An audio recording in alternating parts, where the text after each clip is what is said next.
Hello friends, આજે આપણે ધોરણ 5 વિષય ગણિત વિકાસ મૂલ્યાંકનલક્ષી એસાઇનમેન્ટ 2025માં પ્રશ્ન નંબર 4નું સોલ્યુશન જોવાના છે।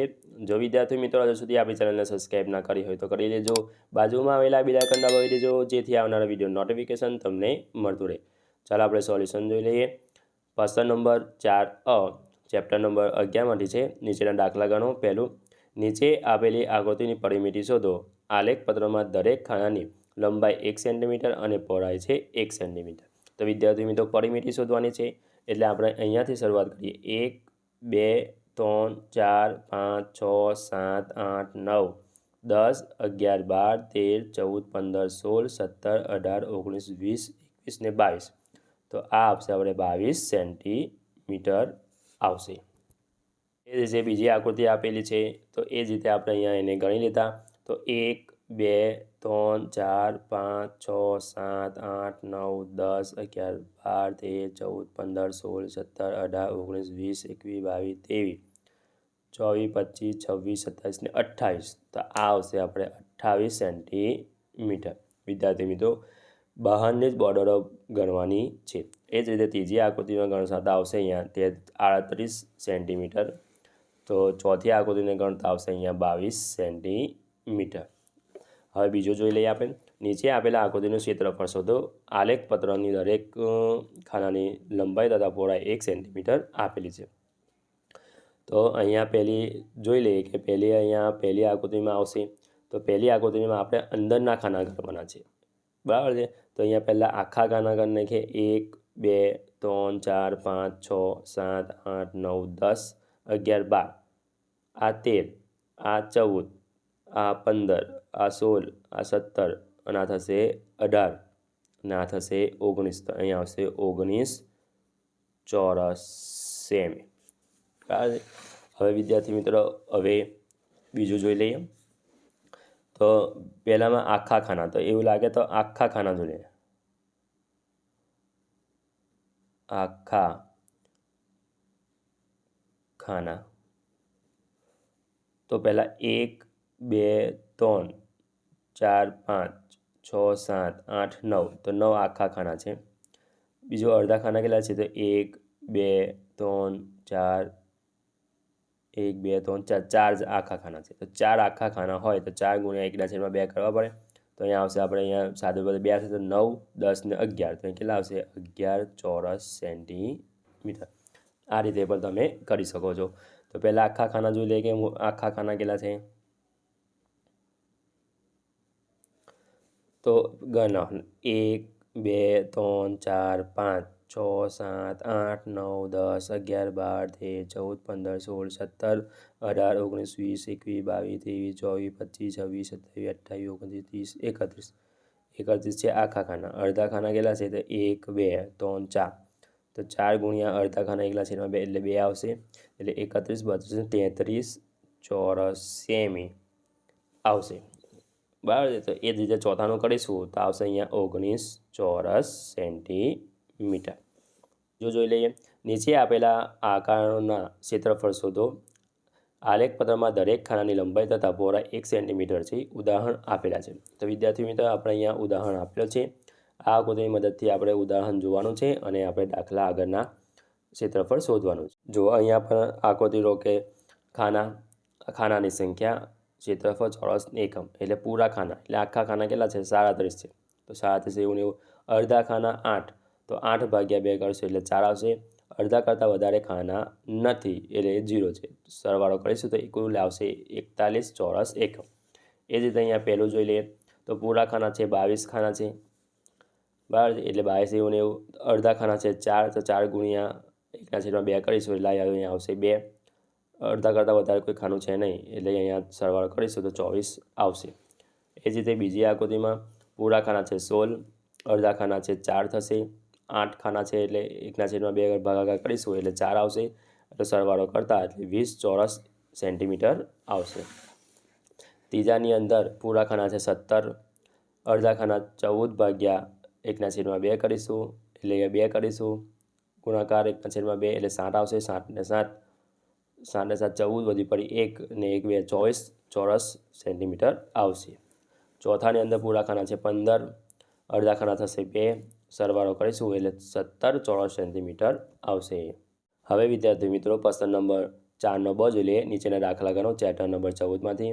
તો પહેલું છે નીચેના આકારોના કેટલાક સેન્ટીમીટર ઘન સમાયેલા છે તે જણાવો। તો વિદ્યાર્થી મિત્રો અહીંયા આપણે ખાના ઘન નાખવાના છે। પહેલાં છે કે 1 2 3 4 5 6 7 8 અને 1 2 3 તો 8 ગુણ્યા 4 એટલે 24 થશે। એવા કેટલા છે તો 1 2 3 છે તો 24 ગુણ્યા 3 કરીશું એટલે 72 આવશે। તો અહીં કેટલા ઘન સમાયેલા છે 72 આવશે। એ જ રીતે બીજામાં આવશે 24, ત્રીજાની અંદર આવશે 12, ચોથાની અંદર આવશે 8, પાંચમાની અંદર આવશે 27, છઠ્ઠામાં આવશે 5, ત્રીજામાં આવશે 3 અને આઠમામાં આવશે 12। હવે આગળ વિદ્યાર્થી મિત્રો હવે નીચે આપેલા આંકડાઓનું કદ એટલે કે ઘનફળ શોધો। તો અહીંયા આપણે સૂત્ર થશે ઘનફળનું લંબાઈ ગુણ્યા પહોળાઈ ગુણ્યા ઊંચાઈ, બરાબર છે। તો એના આધારે સૂત્ર મૂકી અને લંબાઈ ગુણ્યા પહોળાઈ અને h એટલે ઊંચાઈની કિંમત મૂકી અને આપણે આ ઘનફળ શોધવાનું છે। તો પહેલું અહીંયા આપણે આપે છે 2 સેન્ટીમીટર, 4 સેન્ટીમીટર અને 3 સેન્ટીમીટર। 3 3નો ગુણાકાર કરતા તો આપણને અહીંયા આવશે તો 2 ગુણ્યા 4 ગુણ્યા 3 તો આવશે અહીંયા 24 ઘન સેન્ટીમીટર। એ જ પ્રમાણે બીજું જોઈ લે લંબાઈ ગુણ્યા પહોળાઈ, આ સૂત્ર વાપરવાનું લંબાઈ ગુણ્યા પહોળાઈ ગુણ્યા ઊંચાઈ। તો અહીંયા 20 ગુણ્યા 40 ગુણ્યા 30 ગુણાકાર કરતાં 24,000 ઘન સેમી આવશે। એ જ રીતે અહીંયા ત્રીજું લંબાઈ ગુણ્યા પહોળાઈ ગુણ્યા ઊંચાઈ એટલે કે 0.5 એટલે 5/2, 2 એટલે 4 ગુણ્યા 5/10 આવશે। 2 નહીં આવે વિદ્યાર્થી મિત્રો 10 આવશે, 1 પોઈન્ટ દૂર થશે। સાદુરૂપ આપીશું તો અહીંયા 5 દુ 10, 2 દુ 4, 2 દુ 4, 5 5 ગયા, અહીંયા પર 5 ગયા તો અહીંયા આવશે આપણે 1 ઘન મીટર આવશે, મીટરમાં છે એટલે। એ જ રીતે ચોથામાં પણ જોઈ લઈએ લંબાઈ ગુણ્યા પહોળાઈ ગુણ્યા ઊંચાઈ તો 8 ગુણ્યા 1 ગુણ્યા 8 એટલે કે 8 ઘન મીટર આવશે। હવે વિદ્યાર્થી મિત્રો ત્રીજો પ્રશ્ન નીચેના દાખલા ગણો। એમાં પહેલો જોઈ લઈએ એક પેન્ડલિંગ પુલ 4 મીટર લાંબો, 1.5 મીટર પહોળો અને 30 સેન્ટીમીટર ઊંડો છે। તો તેને છલોછલ ભરવા માટે કેટલા લીટર પાણીની જરૂર પડે? તો L બરાબર 4 મીટર થશે, B બરાબર 1.5 મીટર, H બરાબર 30 સેન્ટીમીટર એટલે ઊંચાઈ તો અહીંયા 30/100 મીટર થશે। આપણે સેન્ટીમીટરમાં મીટરમાં ફેરવી દઈએ તો પુલનું ઘનફળ બરાબર લંબાઈ ગુણ્યા પહોળાઈ ગુણ્યા ઊંચાઈ એટલે L ગુણ્યા B ગુણ્યા H। 4 ગુણ્યા 1.5 ગુણ્યા 30/100, અહીંયા પોઈન્ટ દૂર કરતા તો 4 ગુણ્યા 15/10 આવશે ગુણ્યા 30/100।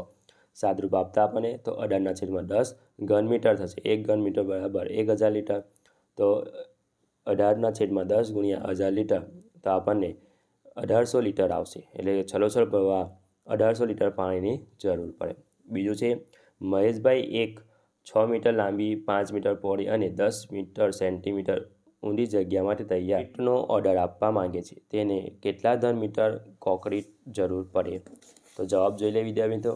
લંબાઈ છે 6 મીટર, પહોળાઈ થશે 5 મીટર, h એટલે ઊંચાઈ 10 સેન્ટીમીટર, એના આપણે મીટરમાં કન્વર્ટ કરતા તો h બરાબર 10/100 મીટર, તો 1 સેન્ટીમીટર બરાબર 1/100 મીટર થાય।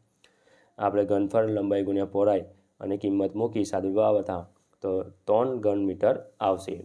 હવે ત્રીજો દાખલો જોઈ લઈએ। એક ટાંકી 60 સેન્ટીમીટર લાંબી, 25 સેન્ટીમીટર પહોળી અને 25 સેન્ટીમીટર ઊંડી છે। તેનું કદ એટલે ઘનફળ શોધો। તો L બરાબર 60 સેન્ટીમીટર, B બરાબર 25 સેન્ટીમીટર, H બરાબર 15 સેન્ટીમીટર। તો ટાંકીનું કદ એટલે ઘનફળ બરાબર લંબાઈ ગુણ્યા પહોળાઈ ગુણ્યા ઊંચાઈ L ગુણ્યા B ગુણ્યા H। 60 ગુણ્યા 25 ગુણ્યા 15 કરતાં તો 22,500 ઘન સેન્ટીમીટર આવશે। ચોથો દાખલો રાધાના બગીચામાં એક 4 મીટર લાંબો અને 2 મીટર પહોળો લંબચોરસ પુલ છે। તો તે સાફ કરી તેમાં 25 સેન્ટીમીટર સુધી પાણી ભરવા માંગે છે। તો કેટલા લીટર પાણીની જરૂર પડશે? તો L બરાબર 4 સેન્ટીમીટર, B બરાબર 2 મીટર, H બરાબર 25 સેન્ટીમીટર, તો 25/100 મીટર થશે કેમ કે 1 સેન્ટીમીટર બરાબર 1/100 મીટર। હવે પુલનું ઘનફળ બરાબર L ગુણ્યા B ગુણ્યા H, કિંમત મૂકતા 4 ગુણ્યા 2 ગુણ્યા 25/100 સાદરૂપ આપતા તો 2 ઘન મીટર આવશે. હવે 2 ગુણ્યા 1000 લીટર, કેમ કે 1 ઘન મીટર બરાબર 1000 લીટર થાય, તો અહીંયા આવશે 2000 લીટર આવશે. એટલે પુલનું ઘનફળ કેટલું થશે? 2000 લીટર. એટલે કે પાણી ભરવા માટે 2000 લીટરની જરૂર પડશે. જો વિદ્યાર્થી મિત્રો આ મારો વિડીયો ગમ્યો હોય તો લાઇક કરજો, તમારા ફ્રેન્ડ સાથે અચૂકથી શેર કરજો. હજુ સુધી આપણી ચેનલને સબસ્ક્રાઈબ ના કરી હોય તો કરી લેજો. બાજુમાં આવેલા બેલ આઇકન દબાવી દેજો, જેથી આવનારા વિડીયો નોટિફિકેશન તમને મળતું રહે. Thank you.